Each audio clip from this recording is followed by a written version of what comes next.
안녕하세요. 당신만을 위한 지식 탐험 더 딥다이브입니다.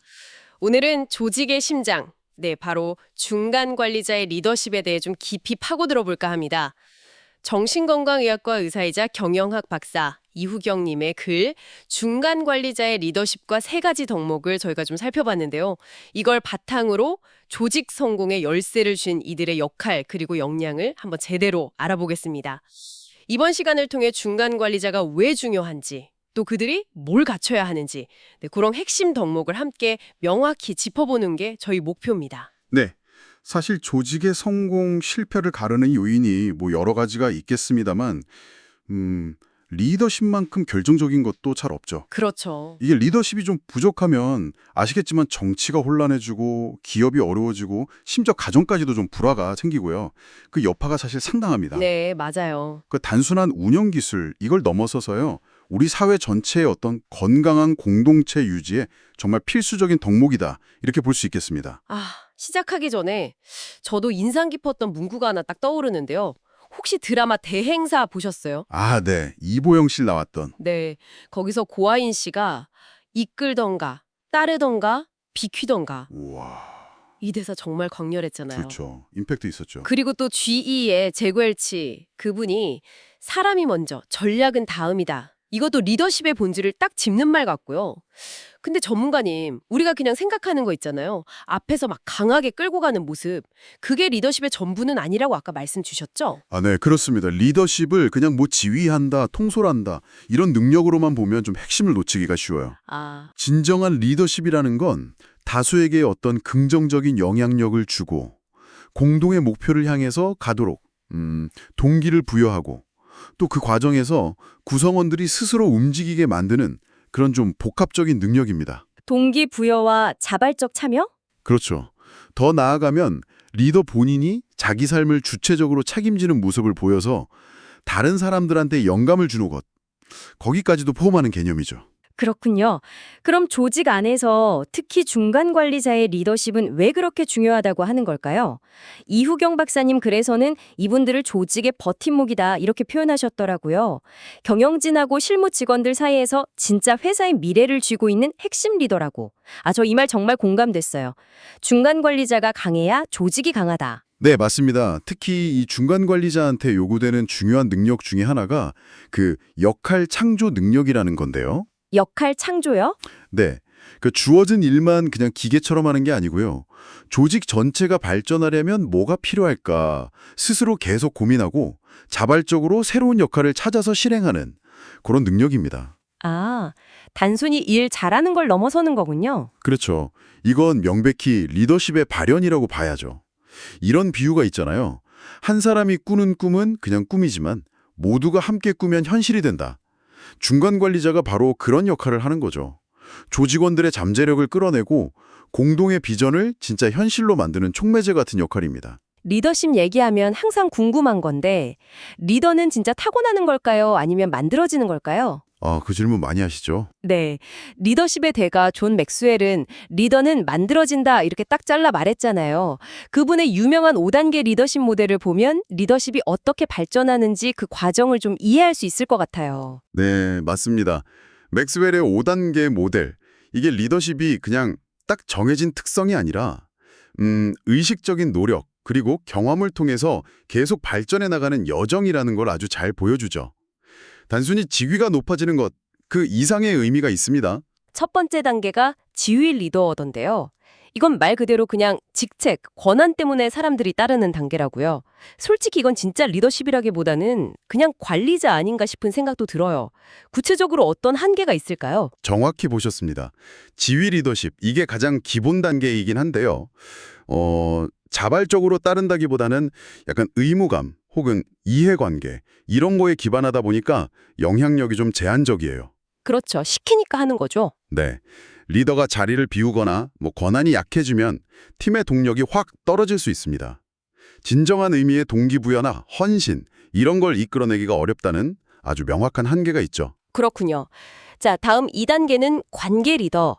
이때부터는 신뢰, 이게 핵심이네요. 사람들이 리더를 인간적으로 좋아하고 믿으니까 자발적으로 따른다.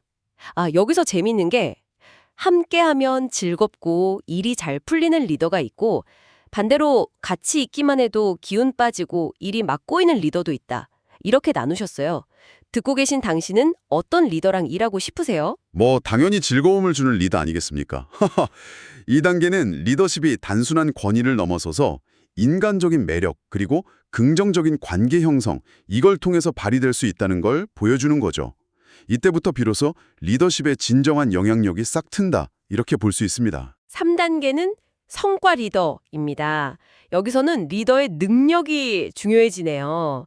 탁월한 성과를 딱 보여주니까 아, 저 사람이랑 같이 하면 나도 성공하겠다. 이런 생각으로 따른다는 거죠. 여기서도 두 부류로 나뉘던데요. 어떻게든 성과를 내는 사람, 그리고 왜 성과를 못 냈는지 변명만 하는 사람. 뭐 조직은 결국 성과로 말해야 하니까요. 맞습니다. 관계만 좋다고 다 되는 건 아니죠. 조직의 목표 달성에 실질적으로 기여하는 능력, 즉 성과를 통해서 리더는 자기 가치를 입증하고 영향력을 더 단단하게 만들 수 있습니다. 결과로 보여주는 리더십이 발휘되는 단계죠. 그리고 4단계 인재양성 리더. 아, 이거 정말 중요해 보입니다. 자기 혼자 잘하는 게 아니라 부하들을 또 다른 리더로 키워서 같이 조직을 성장시키는 단계잖아요. 나를 성장시켜준 리더에게 느끼는 그 감사함, 충성도, 이건 정말 남다를 것 같아요. 바로 이 단계가 리더십의 영향력이 개인을 넘어서 조직 전체의 어떤 지속 가능한 성장으로 확장되는 아주 결정적인 전환점입니다. 아하. 리더를 키우는 리더, 그러니까 리더십의 재생산이 이루어지는 거죠. 조직의 미래를 생각한다면 반드시 도달해야 할 아주 중요한 경지라고 할 수 있습니다. 마지막 5단계는 구르 리더. 오랜 시간 동안 검증된 뛰어난 성과, 거기에 더해서 깊은 인격적인 존경까지 받는 리더. 조직의 경계를 넘어서 사회적으로도 영향력을 미치고 뭐랄까 그냥 자연스럽게 사람들이 따르게 되는 그런 존재죠. 네, 맥스웰의 이 5단계, 정리하면 지위에서 시작해서 관계를 맺고 성과를 내고 사람을 키우고 궁극적으로는 깊은 존경을 받는 인격체로 성장해 나가는 그런 리더십의 발전 과정을 아주 설득력 있게 보여줍니다. 단순히 스킬을 배우는 걸 넘어서서 리더로서의 정체성, 영향력이 깊어지는 여정이다, 이렇게 볼 수 있겠네요. 아, 정말 리더십은 끝없이 배우고 발전시켜야 하는 거군요. 자, 그럼 이제 본격적으로 이 글의 핵심, 성공적인 중간 관리자가 되기 위한 3가지 핵심 덕목에 대해 이야기 나눠보겠습니다. 요즘 뭐 팀장 100만 명 시대 이런 말도 있던데 그만큼 중간 관리자 역할이 중요해졌어요. 특히 요즘 기업 경영 화두인 ESG 있잖아요. 이걸 조직 문화로 만드는 데에도 이분들 역할이 결정적이라고 하더라고요. 첫 번째 덕목 뭔가요? 네, 첫 번째는 바로 소통입니다. 소통이요? 아, 너무 당연한 말 같은데. 그렇죠. 당연하게 들릴 수 있는데 사실 제대로 실천하기는 가장 어려운 동목 중 하나죠. 이 글에서는 소통의 기본 전제가 신뢰라고 딱 강조하는데요. 이 신뢰는 능력과 진정성, 이 두 기둥 위에 서 있다고 설명해요. 특히 유능한 중간 관리자가 갖춰야 할 4가지 능력. 첫째, 경영자 마인드. 둘째, 탁월한 실무 능력. 셋째, 소통의 달인. 그리고 넷째, 구성원의 치료자. 이 마지막 역할이 좀 인상 깊었어요. 저자분이 정신건강의학과 의사셔서 그런지 더 특별하게 다가오던데요. 아주 중요한 포인트를 짚어주셨습니다. 이게 단순히 업무 지시하고 정보 전달하고 이걸 넘어서서 구성원들의 감정을 이해하고 공감하고 때로는 그들의 어려움을 좀 들어주고 지지해주는 역할까지 요구된다는 의미입니다. 아, 치료자 역할까지? 네, 이게 팀의 어떤 심리적 안정감을 높여주고요. 또 개개인의 잠재력을 최대한 발휘할 수 있는 그런 토대를 만들어주는 거죠. 저자의 전문성이 반영된 중간 관리자 역할에 대한 깊은 통찰이다, 이렇게 볼 수 있습니다. 능력만 뛰어나서는 부족하고 이런 인간적인 교감이 있어야 진짜 신뢰가 쌓인다는 거죠. 능력과 더불어 신뢰의 또 다른 축이 진정성이라고 했죠. 말과 행동이 일치하는 거. 아까 공자님 말씀 인용하셨는데 옛사람들이 함부로 말하지 않은 것은 실천이 말을 따르지 못할까 두려워했기 때문이다. 이게 딱 맞는 말이네요. 말이 앞서고 행동이 없으면 신뢰는 그냥 바로 무너지니까요. 그렇죠. 그리고 우리가 소통할 때 흔히 저지르는 실수들, 이런 것도 좀 되돌아볼 필요가 있어요. 상대방 말 끝까지 듣고 이해하려고 하기보다는 내 주장부터 막 내세우려 하거나 아, 네, 맞아요. 조언, 비판, 평가. 너무 쉽게 하죠. 네, 그런 걸 너무 쉽게 하려는 경향이 있죠. 또 상대 의도를 그냥 내 멋대로 막 해석해버리고 이런 경우도 많고요. 그래서 소통의 핵심 기술로 질문과 경청을 강조하시는군요. 나 중심이 아니라 철저히 너 중심, 즉 상대방 관점에서 생각하고 느끼는 게 중요하다. 그렇습니다. 소통에도 이게 수준이 있거든요. 그냥 듣기만 하는 수동적 소통을 넘어서 상대의 감정까지 읽으려고 노력하면서 적극적으로 반응하는 적극적 소통, 그리고 더 나아가서는 말 속에 숨겨진 진짜 의미, 맥락, 소위 말귀를 알아듣는 맥락적 소통의 단계로 발전해야 합니다. 말귀를 알아듣는 소통. 네, 최고의 질문은 질문하지 않는 듯 자연스럽게 질문하는 것이고, 최고의 경청은 상대가 차마 말하지 못하는 것까지 마음으로 듣는 것이라는 이 통찰. 이게 소통이 단순한 기술이 아니라 깊은 이해와 공감에 기반한 거의 예술의 경지에 이를 수 있다. 이걸 보여주는 거죠. 와, 정말 가슴에 와닿네요. 소통 능력 진짜 꾸준히 갈고 닦아야겠습니다. 자, 그럼 두 번째 덕목으로 넘어가 볼까요? 두 번째 덕목은 바로 승승, 윈윈입니다. 승승, 윈윈. 직장 생활이라는 게 절제 혼자 하는 게 아니잖아요. 상사, 부하, 동료들하고 계속 얽히고 설켜서 영향을 주고받고 이런 상호 의존적인 환경에서 나 혼자만 이기거나 잘 나가는 거 이거는 현실적으로 불가능하기도 하고 의미도 없죠. 그래서 함께 성공하는 승승의 관점이 필수다. 이런 말씀이시군요. 핵심은 심리 상태에 있습니다. 승승은 기본적으로 풍요의 심리에서 출발해요. 풍요의 심리요. 네, 세상에는 나눌 파이가 충분하다. 내가 성공하는 게 다른 사람의 실패를 꼭 의미하는 건 아니다. 이런 믿음이죠. 이런 마음가짐은 자연스럽게 협력이나 시너지를 추구하게 만듭니다. 반대로 승패, 패승, 심지어 최악인 패패 루즈루즈는 부족의 심리, 즉 제로섬 게임이라는 생각에서 비롯돼요. 한정된 자원을 놓고 경쟁해야 한다. 이런 강박관념이죠. 아, 이 관계를 용기랑 배려라는 두 축으로 설명한 매트릭스가 이해하기 좋더라고요. 내 주장을 내세우는 용기, 그리고 다른 사람 입장을 존중하는 배려. 이 둘 사이의 균형이 중요하다는 거죠. 맞습니다. 이 두 가지 차원의 조합으로 네 가지 상호작용 방식을 설명할 수 있어요. 예를 들어 용기는 높은데 배려가 부족하다. 승패. 이러면 자기 이익만 관철시키려 하고 남의 의견은 그냥 무시하는 약간 독단적인 태도로 나타나죠. 회의 때 자기 말만 계속하는 사람. 그렇죠. 결국 다른 사람들 입 다물게 만드는 그런 스타일이죠. 반대로 배려는 높은데 용기가 부족하다. 패승. 이러면 좋은 아이디어가 있어도 말을 제대로 못하고 남한테 끌려다니거나 심지어 부당한 요구도 거절 못하는 소위 예스맨이 되기 쉽습니다. 안타깝게도 자기 걸 잘 못 지키는 거죠. 용기도 배려도 다 낮으면 이건 뭐 패패, 최악이겠네요? 그렇습니다. 서로 눈치만 보거나 책임 회피하면서 아무 결정도 못 내리고 시간만 보내는 정말 모두가 지는 상황으로 갈 가능성이 높습니다. 결국 진정한 승승을 위해서는요, 자기 입장을 명확하고 당당하게 밝히는 용기, 그리고 상대방의 의견과 감정을 존중하고 귀 기울이는 배려, 이 두 가지 모두 높은 수준으로 갖추고 또 상황에 맞게 이 둘 사이의 균형을 잘 잡는 지혜가 필요합니다. 균형 잡힌 용기와 배려. 아, 말은 쉬운데 정말 어렵겠네요. 그래도 꼭 추구해야 할 가치군요. 자, 이제 마지막 세 번째 덕목입니다. 네, 세 번째 덕목은 바로 성과입니다. 성과. 아무리 소통 잘하고 관계 좋아도 결국 조직은 성과를 통해 존재 이유를 증명해야 하잖아요. 그쵸? 기업의 지속적인 성장 발전은 결국 성과 창출 능력에 달린 거니까요. 리더는 명확한 목표, 비전을 제시하고 구성원들한테 동기부여하고 또 효과적인 관계 관리, 자원 배분 이런 걸 통해서 실질적인 성과를 만들어내야 하는 책임을 지는 거죠.